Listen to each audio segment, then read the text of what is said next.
Ertesi sabah gün doğarken yolculuğumuza devam ettik ve karanlıktan 4 saat geçene kadar sürdü, sınırsız düz bir bozkırda, tek bir yol gösterici işaret yoktu. Şaşırdım, sürücülerimizin noktaları ne kadar doğru belirleyebileceğini görmek için sadece karı bakarak pusula ve rotalarını şekillendirin. Bu bölgede şiddetli kuzeydoğu rüzgarları hakim olan kış, karı sastürüje adı verilen uzun dalga benzeri sırtlara süpürür ve bu sırtlar her zaman Sas'ın akışına dik olur, rüzgar ve neredeyse her zaman kuzeybatı ve güneydoğu arasında yürüyen rüzgarlar yönlendirme. Bazen taze düşenler tarafından birkaç gün saklanırlar kar, ama deneyimli bir korak her zaman üst kısmı çıkararak anlar. Kuzey olan yönü katmanlayıp gece varış noktasına gidiyor ya da neredeyse düz bir çizgide bir gün. 3. kampa saat 6 civarında ulaştık ve içeri girdiğimizde en büyük çadır, yerlilerle dolu olduğunu görünce şaşırdı, sanki bir tören ya da eğlence beklentisiyle. Araştırma tercümanımız, törenin evlilik, 2 üye için ya da daha doğrusu 2 üye tarafından yapılacaktı grupta ve başta olduğu gibi odamızı almak yerine daha az kalabalık başka bir çadırda kalmayı planladık ve bu ayinin nasıl bir şekilde kutlanacağını görün medeniyetsiz ve barbar insanlar. Korakların düğün töreni özellikle dikkat çekicidir, tamamen özgünlüğü ve bunun gösterdiği kayıtsızlık nedeniyle damadın duyarlılıkları. Başka hiçbir ülkede yok böyle ilginç bir anlam ve saçmalık karışımı var olan korakların sosyal yaşamında evlilik adıyla onurlandırılmıştı ve umumuzlukla başka hiçbir halk arasında, umumuzlukla talihsiz yoktur, damat böyle aşağılayıcı aşağılamalara maruz kaldı. Evliliği düşünmek, ya da çok ciddi bir şey olmalıdır her genç adama, ama ortalama bir duyarlılığa sahip bir korak için öyle olmalı, kesinlikle korkunç. Başka bir cesaret kanıtı asla gösterilmemesi gerekmez evlilik belgesinden, eğer korakların böyle belgeleri varsa ve cesaret, bir adam 2 kişiyle evlendiğinde olumlu kahramanlığa dönüşür 3 kez. Bir keresinde Kamçatka'da 4 eşi olan bir korak tanımıştım ve kahramanca cesaretine sanki saldırmış gibi saygı duydum 600 ile birlikte Balaklava'da. Törenin hiç tanımlanmadığını düşünüyorum ve yetersiz bir açıklama, gerçeği aktarmak için olabilir, belki Amerikalı aşıkların ne kadar büyük bir felaketten kurtulduklarını fark etmelerini sağlar, Amerika'da doğmuşlardır. Kamçatka'da değiller. Genç koraklar sorunlar ilk aşık olduğunda başlar, bu, Akileus'un gibi. Öfke, sayısız sıkıntıların korkunç baharıdır. Niyetleri ciddi olduğunda, kızın babasını ziyaret eder ve resmi olur, el teklifleri, çeyiz miktarını belirler, rengeyi ve tahmini değerini öğrenir. Muhtemelen ona söylenmiştir, eşi için 2 ya da 3 yıl çalışmak zorundaydı, oldukça zorlu bir sınav. Herhangi bir genç adamın sevgisi. Sonra gençlerle bir röportaj arıyor hanımefendi, kendisi ve uygun ya da hoşnutsuz görevi yerine getirir, bu, korakta, patlatma soru. Koraklardan değerli ipuçları almayı umuyorduk, deneyimlerinin başarılı olanlar için önerdiği en iyi yöntemi bu hassas görevin tamamlanması, ama bunu öğrenemediğimiz hiçbir şey medeniyetin daha yapay ilişkilerine uygulanabilir toplum. Genç adamın duyguları karşılıklı olursa ve evlilik vaadi alır, neşeyle işe gider, Miranda'nın babası için Fırtınadaki Ferdinand gibi ve 2 yıl harcadığı gibi. Ya da 3 yıl boyunca odun kesip çizerek, rengeyiklerini izlemek, kızak yaparak ve genel olarak kendi çıkarlarına katkıda bulunmakta potansiyel kayınpeder. Bu deneme süresinin sonunda büyük, experimentum crucis, gelir, bu da onun kaderini belirleyecek ve uzun emeğinin başarısını ya da faydasızlığını kanıtladı. Bu ilginç krizde, korak arkadaşlarımızı şaşırtmıştık. 3. kamp, içerimize girdiğimiz çadır alışılmadık derecede büyüktü, biri, sürekli bir daire şeklinde düzenlenmiş 26 pologdan oluşan iç çevresi etrafında. Ortadaki açık alan ateş, karanlık yüzler ve yarı tıraşlı kafalarla doluydu. Korak seyircileri, dikkatleri neredeyse eşit şekilde çeşitli çaydanlıklar ve manyalla, haşlanmış geyik eti ve ilik, dondurulmuş dondurma ve benzeri lezzetler, bazıları hakkında tartışma, evlilik görgü kurallarının tartışmalı bir noktası. Çünkü dilini detaylı olarak inceleyemedim. Tartışmalı soru, ama her iki tarafta yetkin şekilde savunulmuş gibi görünüyordu. Ani girişimiz, geçici bir dikkat dağıtıcı gibi görünüyordu. Akşamın meşru işi. Dövmeli kadınlar ve tıraş başlı adamlar, ağzı açık hayranlıkla evlilik ziyafetine istemeden gelen solgun yüzlü misafirler, düğün giysisi yok. Yüzlerimiz inkar edilemez şekilde kirliydi, mavimiz av gömleği ve buckskin pantolonlar 2 ayın izlerini taşıyordu, birçok yırtık ve yırtık içinde, Sadece kısmen ise kürklü kuklankalarımızdan kalın bir geyik tüyleriyle örtülen bir örtüyle gizlenmişti. Genel görünüşümüz aslında daha fazlasını gösteriyordu: kirli yurtlar, dağ çalılıkları ve Sibirya fırtınaları, sabun ve suyun medeniyetçi etkilerinden daha fazla, jiletler ve iğneler. Topluluğun meraklı incelemesine maruz kaldık, ancak buna alışkın olan erkeklerin kayıtsızlığı nedeniyle ve tören başlamasını beklerken sıcak çayımızı yudumlayarak.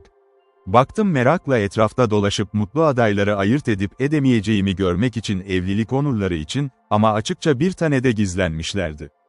Kapalı pologlar. Bu sırada yeme ve içme gibi görünüyordu, neredeyse bitmişti ve beklentiyle gerilim havası sarıldı tüm kalabalık.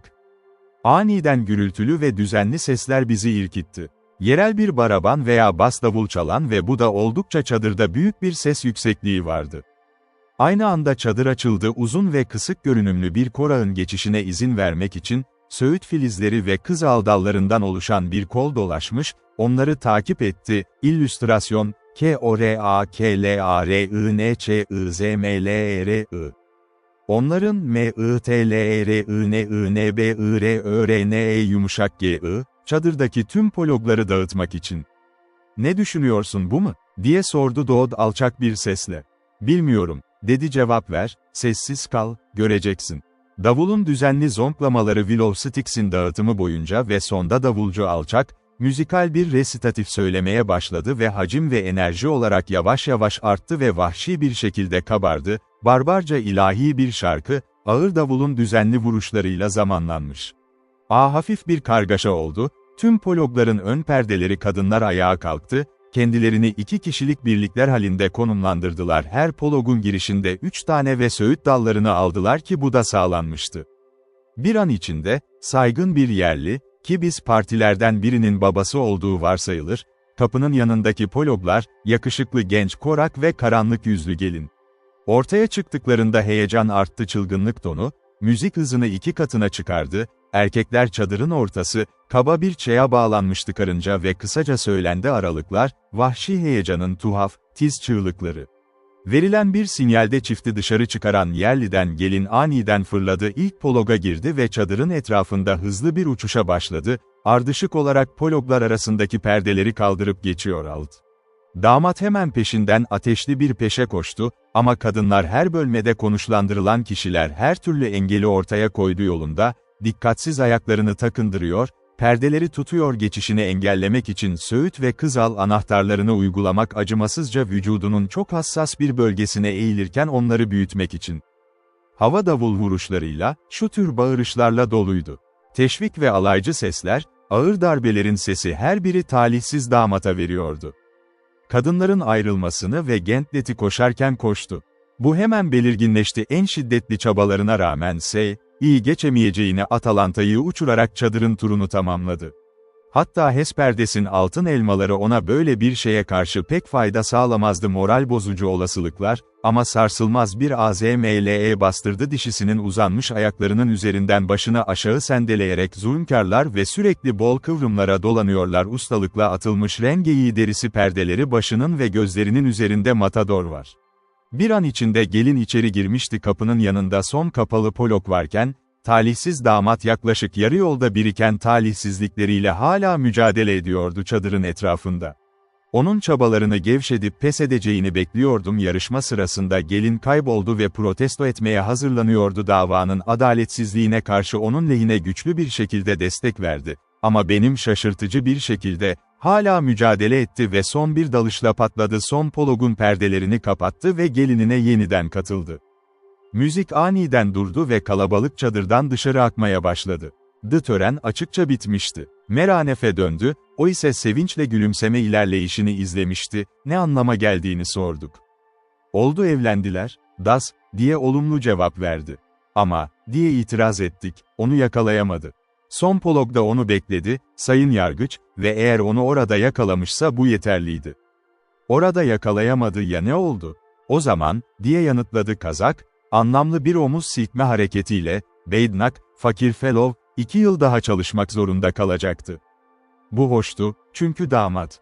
Bir eş için 2 yıl çalışmak, Ağır bir kurağa girmek çıraklığının sonunda söğüt filizleri ve ardından olası bir söz ihlali karşısında hiçbir güvenlik yok gelin. Onun asabitliğine olan inancı sınırsız olmalı. Amacı tüm tören açıkça kadına fırsat vermek içindi. Adamla evlenmek ya da evlenmemek, çünkü bu açıkça imkansızdı böyle bir durumda onu yakalaması için, ancak o gönüllü olarak yapmadıkça onu bir pologda bekledi. Plan daha fazlasını gösteriyordu, şövalyelik saygısı ve dilek ile tercihlerine saygı ve saygı yeniden inşa edilmemiş bir toplum durumunda yaygın olandan daha nazik cinsellik, ama bana, önyargısız bir gözlemci olarak, aynı sonuç olduğu hissettirdi. Talihsizlere bu kadar kötü muamele edilmeden elde edilebilirdi damat. Biraz saygı gösterilmeliydi duyguları, eğer o bir adamdı. Anlamını kesin çıkaramadım. Kadınların damada uyguladığı ceza söğüt değişiyor. Dodd, bunun sembolik olabileceğini öne sürdü. Evlilik hayatı, gelecekteki ev deneyiminin bir tür habercisi, ama erkeksi Korak karakteri göz önüne alındığında, bu pek de öyle görünmüyordu muhtemel. Aklı başında hiçbir kadın bu deneyi bir saniye bile denemezdi. O töreni gören sert ve kararlı adamlardan birine zamanla, ve o zamanlar bunu tamamen uygun gören gibiydi. Koşullar kesinlikle vakaları değiştirirdi. Bay Bickmore, Mayıs ayı için American Journal of Science'da, 1868'de Korakların bu ilginç geleneğini fark eder ve şöyle der: azarlama, genç adamın dayanma yeteneğini test etmek için tasarlanmıştır hayatın kötülüklerine karşı. Ama saygıyla şunu da belirtirim ki hayatın sorunları genellikle bu şekilde gelmez ve o değişim sırtında söğüt filizleri olan bir adam çok kendine özgü bir yöntemdir, onu gelecekteki her türlü talihsizliğe hazırlıyordu. Motivasyon ne olursa olsun, kesinlikle sert cinsiyetin genel olarak tanınan ayrıcalıkları ve erkek üstünlüğünü savunan tüm Koraklar tarafından küçümseniyor. Öncesi biliyorlar, Kadınların Oy Hakkı Derneği olacak. Eller ve kadın öğretim üyeleri gruptan grupa dolaşacak hikori sopaları ve slam shotların yerine getirilmesini savundu. Zararsız söğüt değişimleri ve zormuğa karşı protesto ediyor, en azından bu ilginç eğlenceye kapılmalarına izin vermeyecek haftada 3 kez. Dipnot, artık bu törenin, esir yoluyla evlilik, türü olarak yaygın olan bir tür barbar halklar. Tören bittikten sonra bitişik bir çadıra geçtik ve açık havaya çıkarken 3 tane gördük ya da ileri bir aşamada bağırıp sarsılan 4 korak. Sarhoşluk, sanırım kutlama yapan mutlu olayı böyle bir şey oldu. İçinde bir damla alkol olmadığını biliyordum. Tüm Kuzey Kamçatka'yı ve bildiğim kadarıyla, onun yerinden hiçbir şeyi yok yapılabiliyordu ve nasıl başardıkları benim için bir gizemdi, öyle aniden, tamamen sertçe, umutsuzca, inkar edilemez şekilde sarhoş olmak. Hatta Ross Brown'un sevdiği Washoe, uluyan vahşi doğa, salonlarıyla, daha saygı dolu, sarhoş örnekler ortaya çıkamazdı, insanlıktan daha öncekilerden daha fazla. Heyecan verici ajan, ne olursa olsun kesinlikle operasyonunda en az onun kadar hızlı ve etkili bir yaklaşım sonuçlar, günümüzde bilinen herhangi bir, Tanglefoot veya, şişelenmiş yıldırım gibi uygarlık. Sorgulamamızda şaşkınlıkla öğrendik ki kaba bir şekilde toadstool olarak bilinen bir bitki türünü yiyordu. Sibirya'da bu sınıfa özgü bir mantar vardır ve bilinmektedir. Yerliler, mukamur olarak adlandırılır ve aktif sarhoş edici bir etkiye sahiptir. Özelliklerine sahip olduğu gibi, neredeyse tüm Sibirya halkı tarafından uyarıcı olarak kullanılır kabileler. Dipnot, Agaricus muscarius veya genel olarak alındı miktarları şiddetli bir narkotik zehirdir, ama küçük dozlarda alkollü içkinin tüm etkilerini üretir. Alışkanlık haline gelmesi, ancak sinir sistemini tamamen parçalıyor ve satışı Rus tüccarları yerli halka bu nedenle cezalandırılmıştır. Rus yasalarına göre suç. Tüm yasaklara rağmen, ticaret hala gizlice devam ediyor ve $20'lık tek mantarlı kürkler alındı. Koraklar onu toplayacaktı, kendi kendileri de var. Ancak büyümesi için kereste sığınağına ihtiyaç duyar ve dolaştıkları çorak bozkırlarda bulunmaz. Yani büyük ölçüde onu büyük fiyatlarla satın almak zorunda olduklarını, Rus tüccarlardan. Amerikan kulaklarına garip gelebilir ama neşeli bir Korak'ın vekili arkadaşına ilettiği davet, gel içeri ve bir içki iç, değil, gelip bir içki almaz mısın? Toadstool mu? Belki de medeni bir serseri için çok cazip bir teklif değil, ama dağılmış bir Korak üzerinde sihirli bir etki yaratan bir şey. Çünkü bu kabalarların arzı kesinlikle talebe eşit değildir. Korak ekonomi sağlama çabalarında yaratıcılık büyük ölçüde kullanılmıştır. Değerli bir uyarıcı ve mümkün olduğunca uzağa gittiğini göster. Bazen, İnsan olaylarının seyrini göz önüne aldığında, bir tüm grup birlikte sarhoş olur ve sadece bir kurnak tabakları vardır bunu yapmak için. Bu grubun nasıl bir şekilde toplu ve bireysel olarak tek bir mantar yüzünden sarhoş olur ve sarhoş kalır bir hafta boyunca meraklı okuyucu Goldsmith'in Citizen'ına yönlendirilir dünyadan, mektup 32. Ancak şunu söylemek istemek yeterli ki korkunç uygulama neredeyse tamamen yerleşik koraklarla sınırlıdır. Penjinsik Körfezi, tüm kabilenin en alçak, en aşağılanmış kısmı. Gezgin yerliler arasında sınırlı ölçüde hakim olabilir. Ama ben Penjinsik dışında böyle bir durumdan daha fazlasını hiç duymadım. Körfez yerleşimleri. 3. kamptan ayrıldıktan sonraki birkaç gün boyunca yolculuğumuz yorucu ve monotondu. Günlük hayatımızın değişmez rutini dumanlı korak çadırlarında ve Kağız'ın düzensiz düzlüğü ve ıssızlığı seyahat ettiğimiz ülke, tarif edilemez derecede yorucu hale geldi ve biz Rus yerleşimini özlemle bekliyordum. Giziga, Gizhicinsk Körfezi'nin başında, bizim ülkemizin Mekke'siydi uzun hac. Bir haftadan fazla bir anda yalnız kalmadan veya ev özlemi çekmeden dolaşan koraklar için bir neredeyse tükenmez zihinsel kaynak üretkenliği. Bir tane atıldı eğlence tamamen kendi başında. Günlük gazete yok, taze düşünce ve tartışma için malzeme, uzun boşluğu canlandırmaya geliyor akşamları çadır ateşinin başında, savaş ya da savaş söylentisi yok, darbe yok diplomasi detat, siyasi tartışmaların hiçbir heyecanı asla harekete geçmez korak varoluşunun durağan entelektüel atmosferi. Kaldırıldı hem fiziksel hem de zihinsel olarak sonsuz mesafe, tüm dünyamızı oluşturan çıkarlar, hırslar ve heyecanlar, korak, insan istiridyesi gibi, onun sakin sularında var oluyor monoton hayat. Ara sıra bir doğum ya da evlilik, bir kişinin fedakarlığı köpek, ya da nadiren bir adamın korak ahrimanına ve Rus tüccarın nadiren ziyaretleri en belirgin olaylardır tarihinde, beşikten mezara kadar. Neredeyse buldum bazen fark etmesi imkansızdı, bir korak çadırında ateşin yanında otururken, hala demiryolları, telgraflar dünyasında olduğumu ve günlük gazeteler. Sanki bazıları tarafından geri götürülmüş gibiyim uzun zaman döngüleri boyunca büyülendi ve içinde bir sakin yaptı Şem ve Yafet'in çadırları.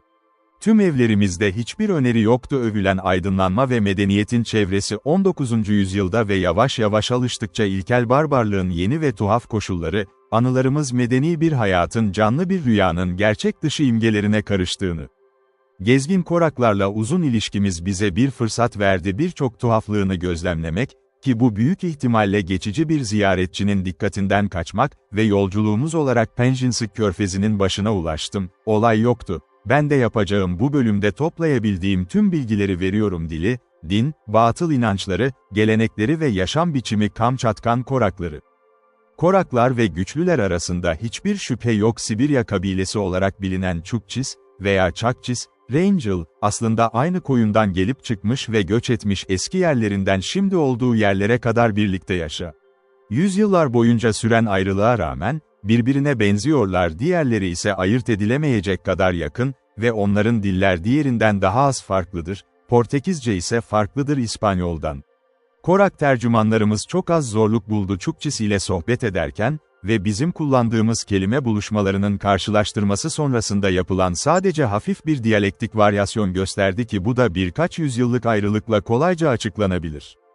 Hiçbiri aşina olduğum Sibirya dilleri yazılıdır ve sabit bir referans standardı olmadan, büyük bir şekilde değişirler hızlılık. Bu, modern bir Çukçi kelime dağarcığının karşılaştırmasıyla gösterilmektedir 1788'de Lesseps tarafından derlenen belge ile birlikte.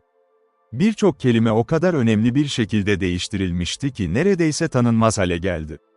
Diğerleri, aksine, örneğin, kalay kalay, buz, otut, odun, vingay, hayır, ay, evet ve ona kadar olan rakamların çoğu hayır aldı ne olursa olsun değiştir. Hem Koraklar hem de Çukçaylar beşli sayarlar, onluklar, bu özgünlüğü dili de dikkat çekmektedir. Ondan sonra 11, 12 ve benzeri sayılır, 15'e kadar ve sonra 15-1, ama rakamları o kadar karmaşık hale geliyor ki 20'den fazla gelirler, bu da cebe taşımak daha kolay olurdu taşları saymak ve onlarla saymak, karşılık gelen kelimeleri telaffuz etmektense. Kuzeydoğu Sibirya'nın tüm yerlilerinin dinidir, dolaşan ve 6 ya da 7 farklı kabile dahil olmak üzere yerleşim noktası şudur ki Budizmin yozlaşmış biçimi olan Şamanizm. Bu, Bir din farklı yerlerde ve farklı insanlar arasında önemli ölçüde değişiklik gösterir. Ancak Koraklar ve Çukçiler için kısaca şu şekilde tanımlanabilir: tüm doğanın gizemli güçleri ve tezahürleri, örneğin salgın ve bulaşıcı hastalıklar, şiddetli fırtınalar, kıtlıklar, tutulmalar ve parlak auroralar. Adını, hareket eden şamanlardan veya rahiplerden alır, onlar kötü ruhların isteklerini yorumlayanlar ve aralarında aracı olarak görev yapıyorlar ve adamım. Hepsi doğal olmayan olaylar, özellikle felaket bir olay ve korkunç doğa, bu kişilerin doğrudan etkisine atfedilir, kötü ruhlar olarak kabul edilir ve onların basit tezahürleri olarak kabul edilir. Hoşnutsuzluk. Birçok kişi tarafından tüm şamanizm sistemi birkaç kurnaz rahip tarafından yapılan devasa bir sahtekarlıktır. Batıl inançlı yerlilerin kolay inanılmazlığı. Bunun kesinlikle bir önyargılı görüş.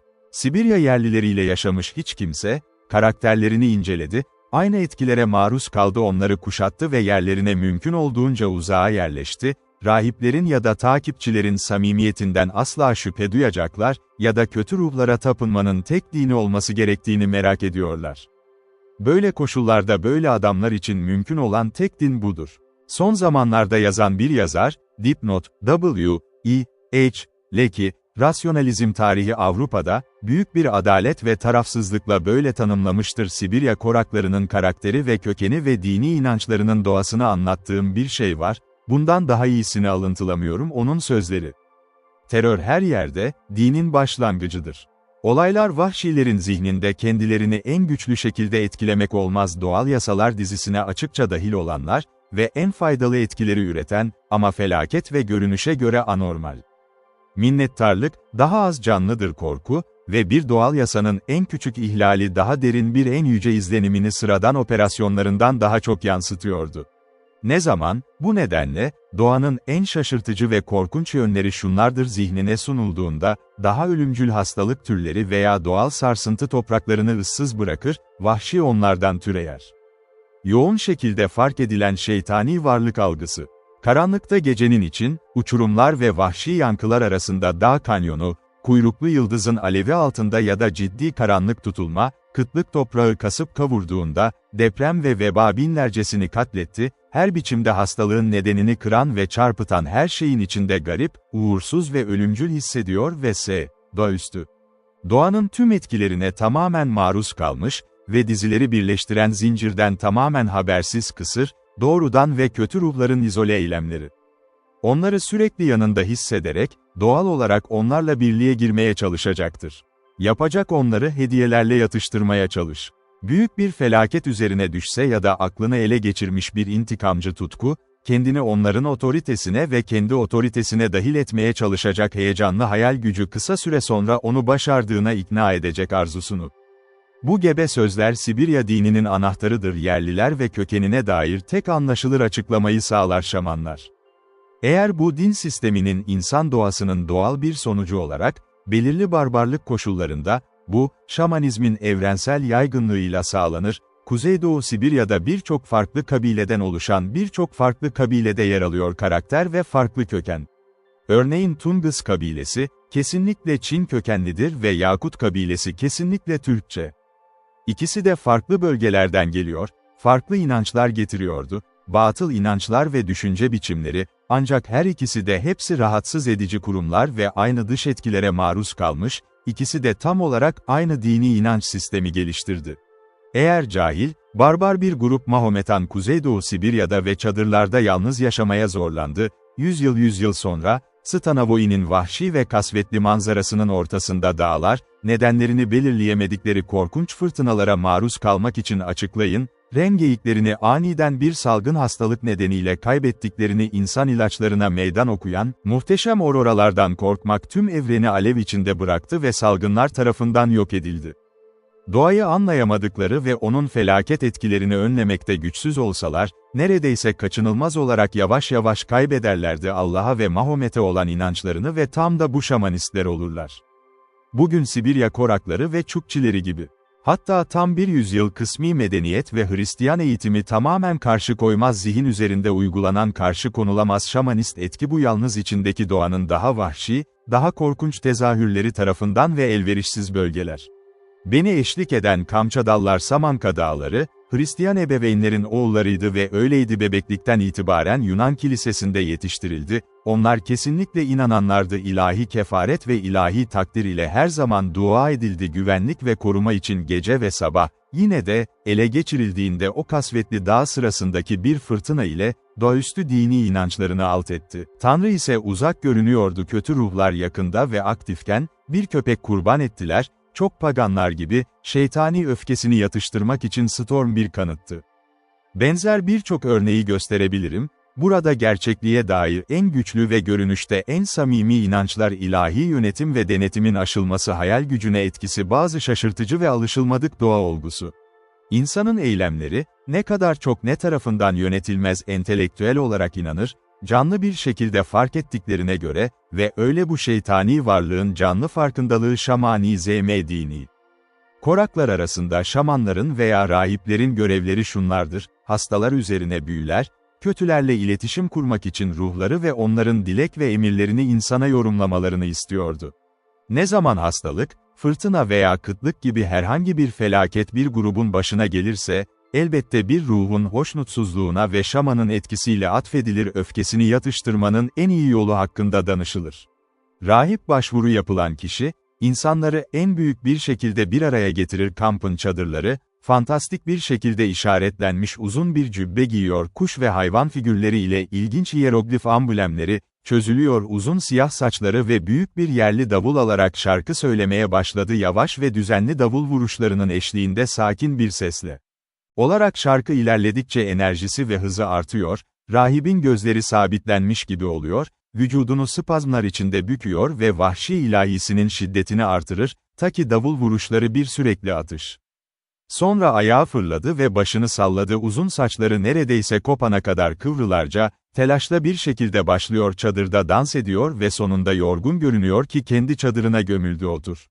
Birkaç dakika içinde hayranlık duyan yerlilere şu sözleri sunuyor: kötü ruhlardan aldığı ve genellikle, belirli sayıda kurban verilmesi emridir. Köpekler ya da ren geyikleri, ya da belki bir adam. Bu vahşi büyülerde rahipler bazen her türlü şeyi uygularlar, canlı yutmuş gibi yaparak inandırıcı takipçilerini dolandırıyor, kömür ve bıçaklarla bedenlerini delmek, ancak çoğunlukta bazen şaman gerçekten kendisinin etkisinde olduğuna inanıyor gibi görünüyor, şeytani istihbaratın kontrolü ve rehberliği. Yerliler ancak kendileri bazen rahiplerin sahte davrandığından şüphe ediyor gibi görünüyor, ilham veriyor ve samimiyetini test etmek için onu sertçe kırbaçlıyor, meslekleri ve vahiylerinin gerçekliği. Eğer dayanıklılığı insani bir gösteri olmadan onu verdiren darbe altında ayakta tutuyor, zayıflık ya da acı, kötü ruhların hizmetçisi olarak otoritesi haklı çıkar ve emirlerine uyulur. Kurbanlar dışında şamanlar tarafından emredilen koraklar genel adaklar sunar, yılda en az 2 kez, iyi bir balık ve fok avını sağlamak için refah dönemi. Sık sık 20 ya da 30 köpeği askıda görürdük, boyunlarından, tek bir kampın üzerinde uzun direkler üzerinde yapılmış. Miktarlar yeşil otlar yaz boyunca toplanır ve çelenk haline getirilir, kesim edilen hayvanların boyunlarına asılmak ve sunular tütünün hep kötü ruhlara atıldığı koraklar bir dağın zirvesini geç. Ölülerin bedenleri, tüm gezgin kabileler, tüm etkileriyle birlikte yakılır, ruhun ve maddenin nihai dirilişi umudu ve hastalar, iyileşmeleri umutsuzlaşır, çıkmaz olur olmaz, ya da taşlanarak öldürülür, ölüm ya da mızrakla vurulmuş. Bunun doğru olduğunu gördük, çünkü bize söylenmişti, Ruslar ve Kamçadlar, Korakların tüm eski halklarını öldürdüğünü, hastalık ya da yaşın hastalıkları onları uygun görmez, göçebe bir hayatın zorlukları için. Uzun deneyim onlara kazandırdı en iyi ve en hızlı yöntemlere aşinalık, hayat ve çoğu zaman bize en mide bulandırıcı şekilde açıklarlardı. Gece onların dumanlı özürlerinde otururken küçük bir şey vardı, farklı bir adamın nasıl öldürülebileceğini ve hayati kısımları işaret ettiğini belirtti. Bir mızrak veya bıçak saplamasının en anında kanıtlanacağı bedenin ölümcül. De Quincey'nin ünlü, cinayet, üzerine yazdığı denemeyi düşündüm, güzel sanatlardan biri olarak kabul edilir ve Korak tarafından oluşturulan bir alanın kamp kurduğu, Cinayet Uzmanları Derneği, ne katkı sağlayacaktı? Tüm Koraklara böyle bir ölümü doğal bir son olarak görmeleri öğretilir. Varlıklarını ve genellikle mükemmel bir soğukkanlılıkla karşılarlar. Bir erkeğin bu dönemi aşmak istediği durumlar nadirdir: fiziksel aktivitesi ve faydalılığı. Öldürülürler, tüm grubun varlığı, karmaşık ama anlaşılmaz bir şekilde törenler, sonra bedenleri yakılır ve külleri katlanır rüzgarla dağılmış ve savrulmuş. Yaşlıları ve hastaları öldürme ve bedenlerini yakma gelenekleri ölüler, korakların dolaşan yaşamından doğal olarak büyür. Güçlü etkinin sadece örnekleri vardır ve bunlar fiziksel yasaların eylemler ve ahlaki üzerine her yerde etkisi vardır erkeklerin duyguları. Her ikisi de mantıksal ve neredeyse kaçınılmaz olarak ülkenin doğası ve iklimi tam anlamıyla ilgili bir şeyler. Toprağın çoğuzluğu Kuzeydoğu Sibirya'da ve uzun kışın şiddeti adam, geyikleri evcilleştirmek için tek yol olarak bir geçim, ren geyiklerinin evcilleştirilmesi için dolaşan bir hayat, hastalık ve sakatlığı alışılmadık bir şekilde kılıyordu hem mağdurlar hem de destekçiler için ağır bir yük oluşturuyor. Ve bu nihayet hem politika hem de merhamet ölçüsünün bir ölçüsü olarak yaşlıların ve hastaların öldürülmesi. Aynı nedenler, ölülerin yakılması geleneğinin ortaya çıkmasına da yol açtı. Onların göçebe yaşam, onların tek bir yere sahip olmalarını imkansız kılıyordu ortak mezarlık ve ancak en büyük zorlukla kazabilirlerdi sürekli donmuş toprakta mezarlar. Cesetler olamazdı kurtlar tarafından parçalanmak ve onları yakmak tek uygulanabilir şeydi alternatif olarak. Bu geleneklerin hiçbiri orijinal ve korakların doğuştan gelen vahşiliği veya barbarlığı. Bunlar belirli koşulların doğal gelişimidir ve sadece insan doğasının en güçlü duygularının, örneğin evlat saygı, kardeşçe sevgi, bencilce hayat sevgisi ve saygı arkadaşların kalıntıları, hepsi operasyona karşı koyacak güçsüzdür büyük doğal yasalar. Rus kilisesi misyonerlik yoluyla çaba gösteriyor tüm Sibirya kabilelerini Hristiyanlığa dönüştürme girişimi ve ancak bu kişiler arasında belli bir başarı elde etmiş olsalar da Yukagirs, Yukak, ERS, Çağınsız, Çuan, Ces, yerleşim kabileleri ve Kamçadallar, hala şamanizme tutunan dolaşan yerliler ve bu dinin 70.000'den fazla takipçisi bulunmakta Kuzeydoğu Sibirya'nın nüfusu. Kalıcı ve gerçek gezgin koraklar ve Çukçilerin dönüştürülmesinden önce biraz eğitici aydınlanma ve onların davranış tarzında tamamen değişti hayat. Gezgin koraklar ve Çukçilerin birçok batıl inancı arasında, en dikkat çekenlerinden biri, geçimlerinden ayrılmaya isteksiz olmalarıdır ren geyiği. İstediğiniz kadar ölü geyik satın alabilirsiniz, 5'e kadar yüzler, her biri yaklaşık 70 kuruşa, ama yaşayan bir geyik olacaklar sana ne sevgi ne de para için vermiyor. Onlara ne teklif ederlerse onu sunabilirsiniz tütün, bakır kettle, boncuk ve kızıl bir servet düşünün tek bir canlı ren geyiği için kumaş, ama ısrarla reddederler onu satmak, ama eğer aynı hayvanı öldürmelerine izin verirsen, cesedini küçük bir sıradan cam boncuk dizisi olarak alabilirsin. Bu saçma batıl inanç hakkında onlarla tartışmanın anlamı yok. Sen bunun için hiçbir sebep veya açıklama bulamıyorum, sadece, bir satmak için canlı ren geyikleri kötü olurdu. Çünkü bu çok gerekliydi eğitilmiş ren geyikleri için önerilen telgraf hattımızın inşasını kendi tarafımızdan, koraklara her türlü teşviki sunduk tek bir geyik ile ayrılır, ama tüm çabalarımız boşa çıktı. Onlar 100 ölü geyiği 100 pound tütüne satabilirdi, ama 500 pound, onları tek bir hayvandan ayrılmaya teşvik etmezdi yeter ki hayatın nefesi bedeninde olsun. 2 yıl boyunca ve yarısını Sibirya'da geçirdik, partilerimizden kimse yoktu, biliyorum. Koraklardan ya da Çukçis'ten tek tane almayı başarabildim yaşayan ren geyiği. Sonunda sahip olduğumuz tüm geyikler, yaklaşık 800, gezgin Tunguslardan aldığımız bir tane. Dipnot, bu duygu ya da batıl inanç sonunda yok oldu ya da yenildi. Birçok yıllar sonra, yaşayan ren geyikleri Kuzeydoğu Sibirya'da satın alındı. Alaska'ya ulaşım. Koraklar muhtemelen Sibirya'nın en zengin geyik sahipleridir ve sonuç olarak dünyada. Kuzeyde gördüğümüz birçok sürü Kamçatka'nın nüfusu 8 ila 12 bin arasındaydı ve bize söylendi büyük bir yerde yaşayan zengin bir korağın tundra, farklı yerlerde 3 devasa sürüye sahipti, sayıları bir arada toplamda 30 bin baş.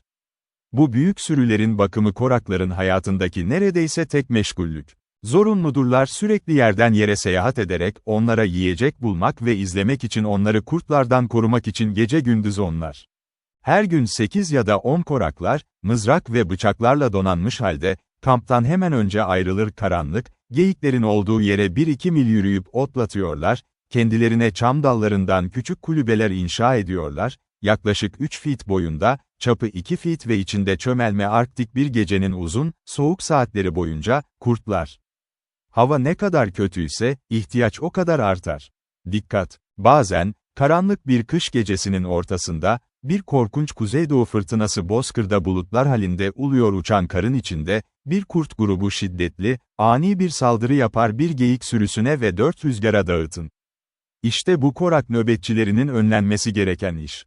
Yalnız ve neredeyse büyük bir kar okyanusunda korunaksız, her adam kendi içine çömelmiş zayıf bir arı kovanı gibi bir kulübe ve uzun kış gecelerini gözetleyerek geçiriyor, gökyüzünün mavi kasasını doldurmuş gibi görünen muhteşem auroralar kan ve boya ile toprağı kırmızıya boyanmış, nabız atışını dinliyor kulaklarındaki kan ve düşmanlarının uzaktan hafif ulumaları kurtlar.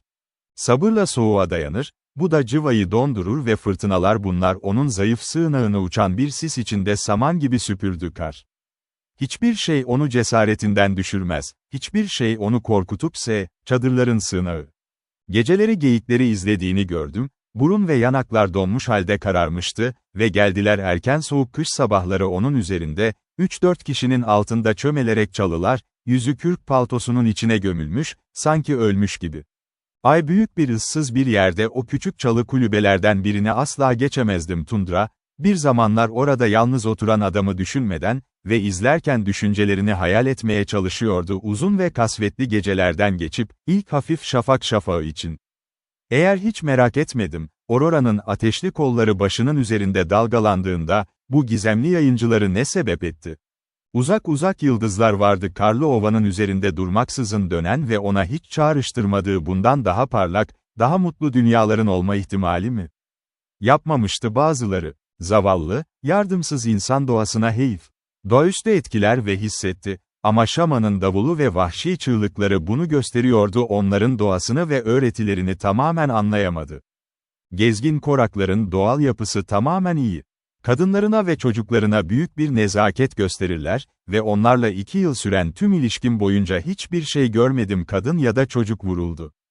Dürüstlükleri olağanüstü. Çoğu zaman çadırlarını içeride bıraktıktan sonra bir takım rengeyiği toplardı sabah ve bizi 5 ya da 10 mil mesafeden yakaladık, bir bıçak, pipo ya da göz ardı ettiğimiz önemsiz bir şey ve yolculuk acelesinde unutulmuştu.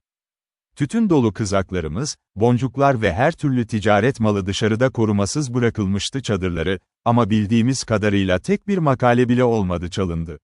Birçok grup bize aynı nezaketle davrandı ve medeni bir ülkede gördüğüm cömert misafirperverlik ve Hristiyan halkı arasında, ve param ya da arkadaşım olsaydı, yapardım çok daha fazlası için yardım için bir grup Wanderin korağa başvurun özgüven, birçok Amerikalıdan aynı iyiliği istemem aile. Bizim düşüncelerimize göre zalim ve barbarca olabilirler. Zalimlik ve barbarlık, ancak hiçbir zaman bir eylem yaptıkları bilinmemiştir ihanetle ilgili olarak, hayatımı kesinlikle onların ellerine emanet ederdim diğer medeniyetsiz insanların elinde olduğu gibi, hiç bilinmemişti. Gece gece, kuzeye doğru yolculuk ederken, kutup yıldızı zirveye giderek yaklaştık, sonunda enlemin 60 saniyelik paraleli olarak, beyaz zirveleri gördük. Penjinsk körfezinin başında yer alan Stanavoy dağlarının Kamçatka'nın kuzey sınırı. Onların koruması altında kar gibi yamaçlar dumanlı çadırlarda son kez kamp yaptık. Kamçatkan korakları, son kez ahşap çukurlarından yediler ve az pişmanlıkla ıssız bozkırlara veda etti. Yarımadaya ve dolaşan insanlarla çadır yaşama.